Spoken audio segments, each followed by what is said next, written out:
What's up, everybody? Welcome back. Hope everybody's having a great day or night whenever you're watching this. It's pretty much breaking news right now that I just saw on my phone, and the Falcons are going to start Michael Penix now, and they're benching Kirk Cousins. And that's pretty damn massive news, to say the least, and I'm curious as to what people think, if it's a good decision or a bad decision. And I'm going to break down why I think it might be a good decision, because Kirk Cousins, just to keep it straight, the last 4 to 5 games has been bad. Like, historically bad in that stretch. And you have the game last night against the Raiders where he's just behind, he's late, he's just not making any plays for the offense. And you put it as a team, they ran for like 170 yards with Bijan and Algier, and your quarterback throws for like 115 yards. That's bad. Bad stuff.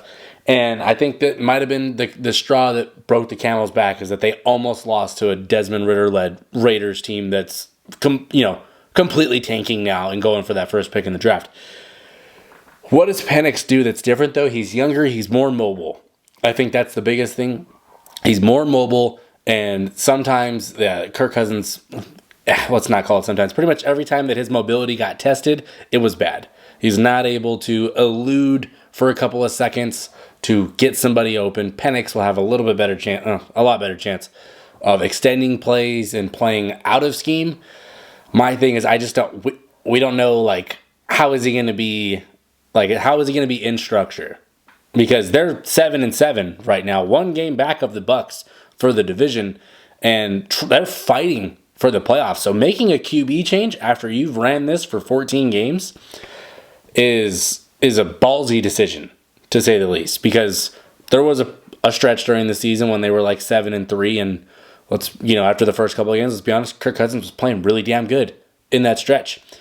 But since that stretch, he's been horrible, and it's just one of those things that looks like Raheem Morris is just saying, you know what, I can't risk this season on somebody that for the last 5 weeks has not been good at football.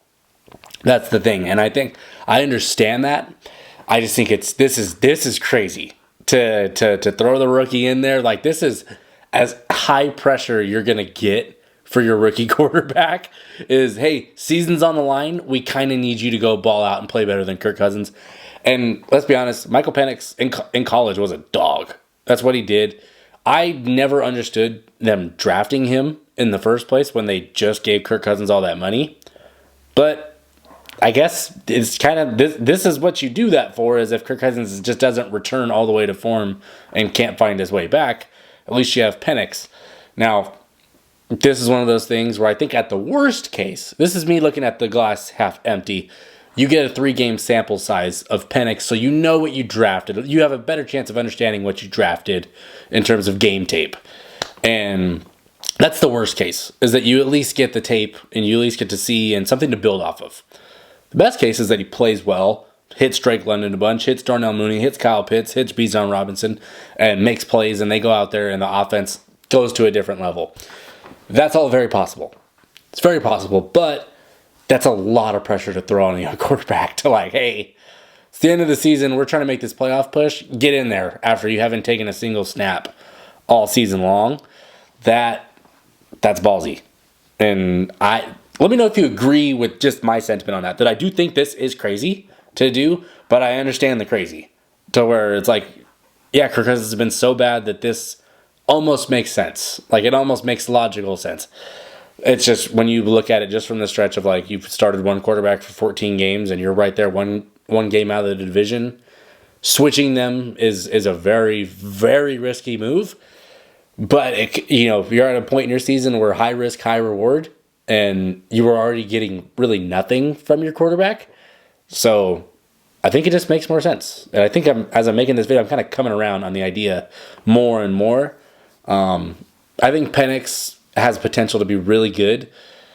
And I think this might help Drake London, and it might help Bijan Robinson, who, this is just a random thing. With Penix being a lefty, Bijan runs with the ball in his left hand like every single time.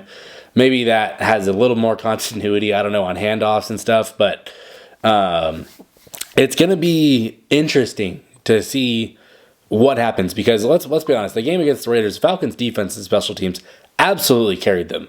They had, I think, what was it, 2 blocked punts, a blocked kick, and a safety, and you win by like 6 against Desmond Ritter. Falcons fans, y'all seen Desmond Ritter. You know exactly what that experiment is like. And so that was like a we won the game, but God, we looked bad on offense. And it comes back to the quarterback. That's what it does. And I think Raheem, he's taking a swing for the fences to try to do whatever he can to make it into the playoffs. And I get that. I'll be honest. I hope Penix goes crazy. I hope Bijan. I hope they go crazy. I hope that this works out. But I do think the way they did structure Kirk Cousins' contract is that most of it was front loaded into this first year, and basically there's not a lot of like penalty to cutting him after this year, or like, because I think it was like a 4-year whatever amount of millions of dollars deal.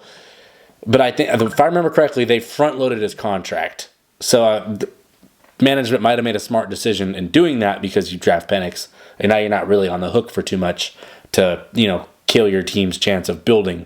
So this is something. I want to know how you guys are feeling in the comments. How do you guys feel about this decision by Raheem Morris?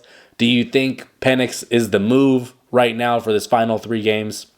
Or do you think we should have just stuck with Cousins and just rode it out? Now, I do think the strength of schedule is fairly weak if we look at it. And the first game that Penix is going to play is against a struggling Giants team that is tanking.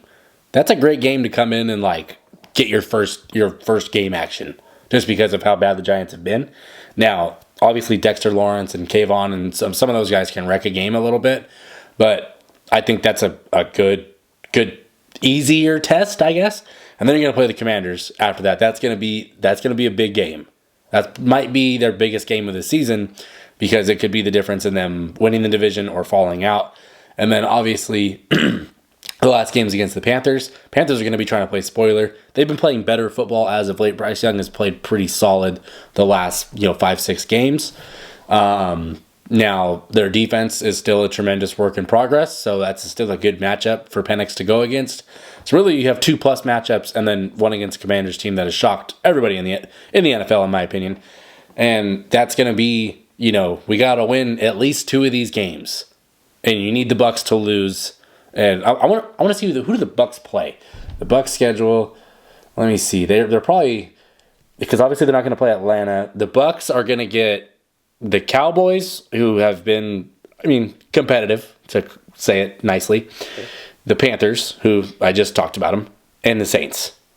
So you're going to need somebody to pull some magic there and knock the Bucs off in order to win. In my opinion, you probably need to win all 3 of your games in order to jump back in it, because the Bucs should beat at least 2 of the 3 of the Cowboys, Panthers, and Saints. Now, what happens? Who knows? There's going to be a lot of spoiler stuff, but I think throwing Penix out there makes sense. I'm on board with it at this point in the video, and I'm very, very interested to see how this goes. If you're new to the channel, please subscribe if you like this kind of content. Please like the video. I think this is a ballsy-ass decision, but this is what we love about the NFL. Sometimes crazy things happen, and this could be awesome for the Falcons, or it could at least just be, hey, we got some tape on Penix. We know what we got. So, be interesting. But thanks for watching. I'm done. Peace.